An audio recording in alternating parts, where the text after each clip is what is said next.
नमस्कार दोस्तों।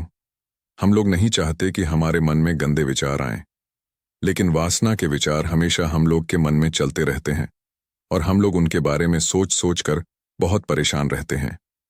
ये सब सोचने में मेरी ऊर्जा और समय दोनों बर्बाद होता है और इन्हीं सब विचारों के कारण हम लोग कभी कभी शांत नहीं रह पाते हैं और हमेशा महिलाओं को देखकर मोहित हो जाते हैं, खुद को रोक नहीं पाते। तो दोस्तों, अगर आप लोग इस कहानी को शुरू से अंत तक अगर देख लिए तो आपके दिमाग में आज के बाद गंदे विचार कभी नहीं आएंगे। ये मेरा वादा है। तो चलिए हम सब एक बौद्ध कहानी के माध्यम से समझते हैं कि अपने मन के सारे गंदे विचार कैसे खत्म करे। एक बड़े प्रदेश का राजकुमार अपना राजमहल सब कुछ त्याग कर बौद्ध संघ में शामिल हुआ। शुरुआती दिनों में नए भिक्षु ध्यान करना सीखते, इसके साथ साथ गौतम बुद्ध उन्हें भिक्षा मांगने भेजते ताकि भिक्षुओं का अहम कमजोर हो और उनका व्यवहार विनम्र हो जाए। संघ में आने के कुछ समय पश्चात राजकुमार भी भिक्षाटन पर जाने लगा।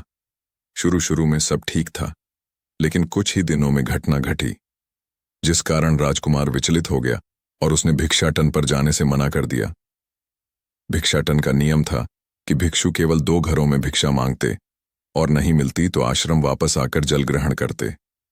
एक बार राजकुमार भिक्षु नगर में भिक्षा मांगने निकला और धूस सहयोग से भिक्षा नहीं मिली। शुरू में राजकुमार भिक्षु को निराशा हुई, लेकिन कुछ ही पलों में उसका मन शांत हो गया, जैसे कुछ हुआ ही ना हो। बिना प्रयास के आज भिक्षु बड़ा प्रसन्न था। उसने लौटकर गौतम बुद्ध से कहा, आज मुझे भिक्षा प्राप्त नहीं हुई, लेकिन मेरा मन शांत है, ना किसी विचार ने मुझे परेशान किया। गौतम बुद्ध भिक्षु की सारी भावनाएं समझ रहे थे।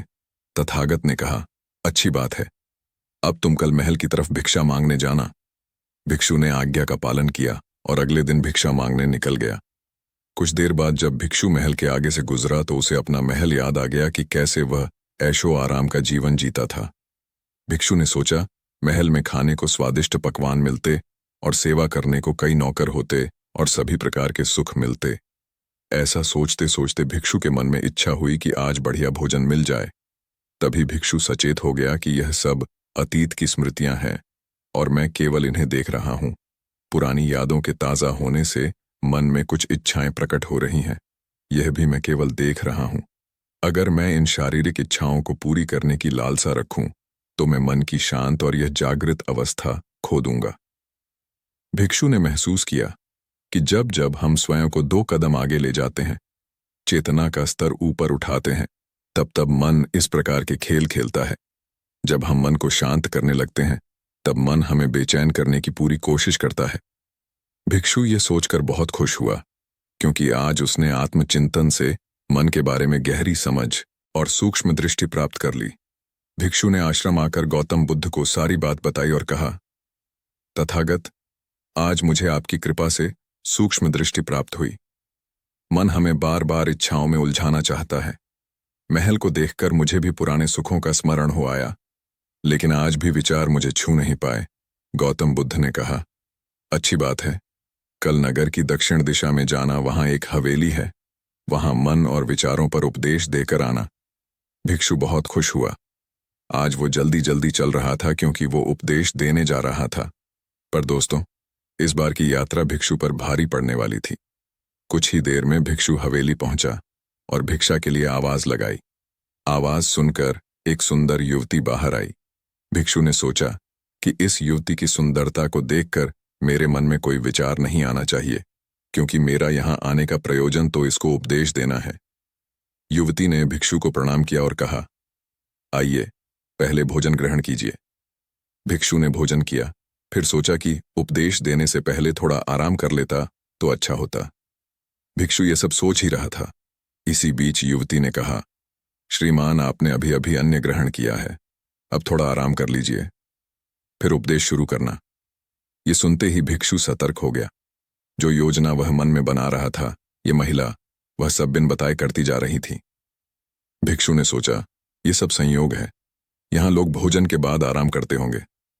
फिर भिक्षु आराम करने लेट गया और विचार करने लगा कि महिला कितनी समझदार है और इसकी सुंदरता बेजोड़ है। अगर मैं राजकुमार होता तो ऐसी ही स्त्री के साथ विवाह करता। भिक्षु के मन में ऐसे ही कुछ विचार चल रहे थे। इतने में युवती फिर से आई और बोली, अगर आप राजकुमार होते तो मुझे उपदेश कैसे रहते भिक्षु जी। आप तो मुझे उपदेश देने आए थे, ना युवती का। इतना कहते ही भिक्षु को स्पष्ट हो गया कि युवती तो मन पढ़ सकती है। भिक्षु घबरा गया और हाथ जोड़कर पूछा, क्या आप मेरा मन पढ़ सकती हैं? युवती ने कहा, क्षमा कीजिए, ध्यान करते करते मेरा मन शांत हो गया है, इसलिए बड़ी आसानी से मुझे दूसरों के विचार अपने आप महसूस हो जाते हैं, उनकी भावनाएं समझ आ जाती हैं। जब भिक्षु ने सुना तो उसके पैरों तले जमीन सरक गई। फिर बिना कुछ बोले भिक्षु तत्काल आश्रम की ओर चल पड़ा। रास्ते में चलते हुए भिक्षु का दिमाग फटा जा रहा था, उसकी बेचैनी बढ़ गई थी। भिक्षु खुद को कोसने लगा कि मेरे मन में युवती के लिए ऐसे विचार क्यों आ रहे थे। उसने मेरे बारे में क्या सोचा होगा? अगर यह बात लोगों को पता चलेगी तो लोग भिक्षुओं और संघ के बारे में क्या सोचेंगे? आज भिक्षु बहुत लज्जत महसूस कर रहा था और वह थोड़ी ही देर में आश्रम पहुंच गया।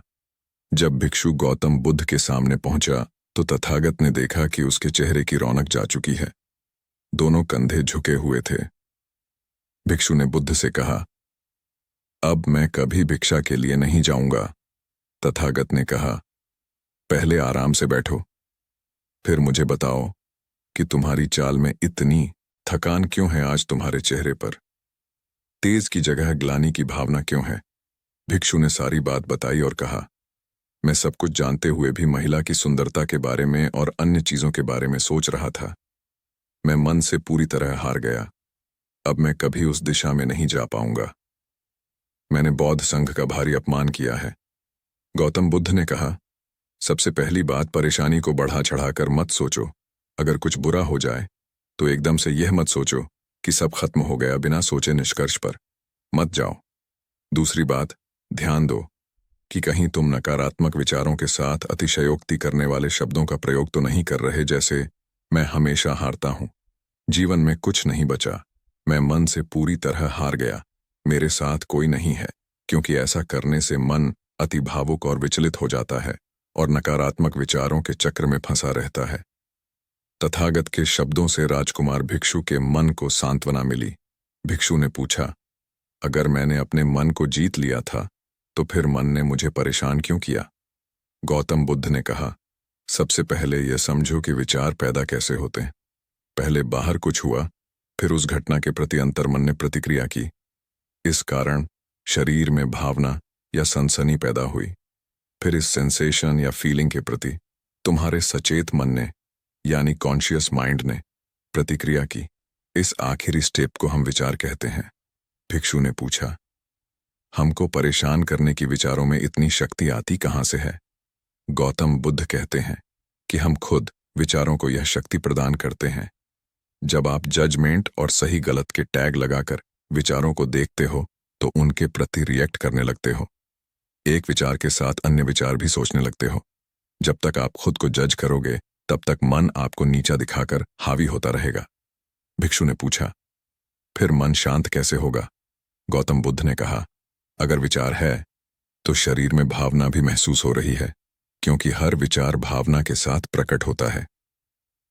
अगर आप अश्लील विचार महसूस कर रहे हो तो इसका मतलब है कि शरीर में एक भावना यानी सेंसेशंस भी महसूस हो रहे हैं और फिर आप उसके बारे में सोच रहे हो या रिएक्ट कर रहे हो। और इसी बात में मन को शांत करने का तरीका छपा है।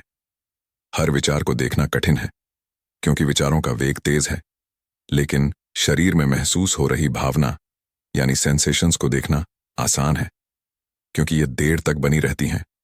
अगर इन्हें बिना जजमेंट के सही गलत का मतलब लगाए सिर्फ देखा जाए तो ये गायब भी हो जाती हैं। तब मन के पीछे जो शांति है वो प्रकट होती है और उस शांति में एहसास होता है कि मन हमारा कुछ नहीं बिगाड़ सकता। हमारा अंतर्मन कैसे ठीक होता है? नॉन जजमेंट से अगर हम किसी भी इंसान या घटना या फिर अपने मन को बिना जजमेंट के देखते हैं तो मन के साथ साथ अंतर्मन अपने आप स्वस्थ और शांत होने लगता है।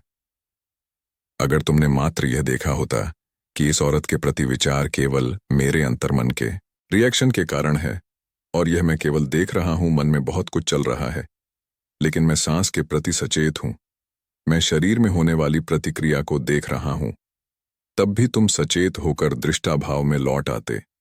मन के पीछे जो शांति है वह हमारी सबसे बड़ी ताकत है। हम बड़ी आसानी से विचारों को शांत कर सकते हैं और एक दिन यह जान सकते हैं कि किसी भी प्रकार का विचार, चिंता असल में इस शांति को पार नहीं कर सकता। हम हमेशा विचारों से अछूते हैं। गौतम बुद्ध कहते हैं, तुम याद रखो, विचार तुमसे हैं, तुम विचारों से नहीं। तुम हमेशा ही अपने विचारों से शक्तिशाली हो, अपने डरों और चिंताओं से शक्तिशाली हो। अब तुम अगले 7 दिन युवती के घर भिक्षा मांगने जाओगे और ध्यान रखना, अपने विचारों को जज मत करना। अच्छे बुरे विचार केवल तुम्हारा द्वार खटखटाते हैं। तुम केवल इतना याद रखना कि तुम वह शांति हो जिसमें सब प्रकट हो रहा है। अगले दिन भिक्षु पूरे मार्ग जागृत होकर चला। महिला के घर जाने से पहले थोड़ी घबराहट हुई, लेकिन भिक्षु दृष्टा भाव में बना रहा। विचारों को, शरीर में उठ रही भावनाओं को, डरों को, गिल्ट को, सब को बस देखता रहा। जब वापस लौटा तो वह पूरी तरह शांत था। आज उसने मेरे मन को जीत लिया है, यह अहंकार भी नहीं था। आज उसने सही मायनों में मन को पार कर लिया था। तो दोस्तों, आज के लिए बस यही। फिर मिलते हैं एक नई कहानी और नई मैसेज के साथ। तब तक आप लोग अपना और अपने पूरे परिवार का ख्याल रखिए। और आप लोगों को मेरी कहानी से कुछ सीख मिली होगी तो मेरे चैनल को सब्सक्राइब कर लीजिए। धन्यवाद। नमो बुद्धाय।